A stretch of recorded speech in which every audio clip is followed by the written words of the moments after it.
30 septembre. Philippiens chapitre 1 verset 27 à chapitre 2 verset 18. Quoi qu'il en soit, menez une vie digne de l'évangile de Christ, un vrai citoyen de son royaume. Ainsi que je viens vous voir ou que je reste loin de vous, je pourrai apprendre que vous tenez bon, unis par un même esprit, luttant ensemble dans un même cœur pour la foi fondée sur l'évangile, sans vous laisser intimider en rien par les adversaires.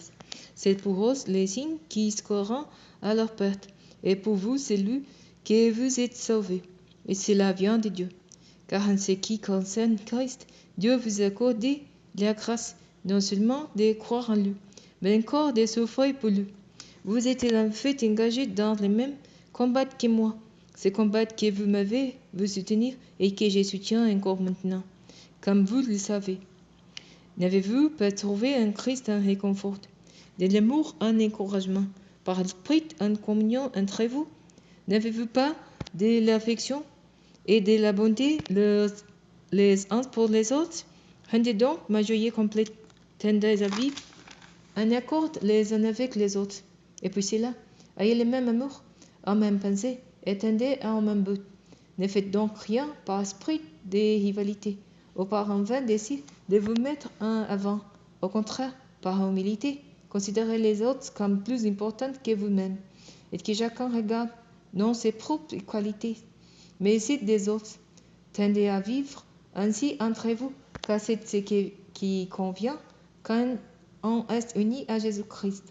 Le quêter des conditions divines, ne chercha pas à profiter de l'égalité avec Dieu, mais il s'est dépouillé lui-même, et il a pris la condition d'un serviteur et se rendant semblable aux hommes, se trouvant ainsi reconnu à son aspect comme un simple homme.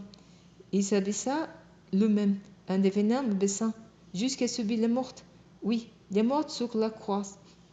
C'est pourquoi Dieu l'a élevé à la plus haute place et il lui a donné le nom qui est au-dessus de tout nom, pour qu'au nom de Jésus tout être s'agenouille, dans les cieux, sur la terre et jusque sous la terre, et que chacun déclare Jésus-Christ est Seigneur, à la gloire de Dieu le Père. Mes chers amis, vous avez toujours été obéissants. Faites donc fructifier votre salut avec toutes les craintes qui s'imposent, non seulement quand je suis présent, mais bien plus maintenant que je suis absent. Car c'est Dieu lui-même qui agit en vous pour produire à la fois des voleurs et les faire conformément à son projet bienveillant. Faites tout sans vous plaindre et sans discuter, pour être irréprochables purs, des enfants de Dieu sans tache au sein d'une humanité corrompue ou perverse. Dans cette humanité, vous brillez comme des flambeaux dans le monde, emportant les paroles de vie. Ainsi, lorsque viendra le jour de Christ, vous serez mon titre de gloire. Je n'aurai pas couru pour rien, et ma peine n'aura pas été inutile. Et même si je dois m'offrir comme une libation pour accompagner les sacrifices que vous offrez à Dieu, c'est-à-dire le service de votre foi, je m'en réjouis et me réjouis avec vous tous. Vous aussi, de la même manière, réjouissez-vous et réjouissez-vous avec moi.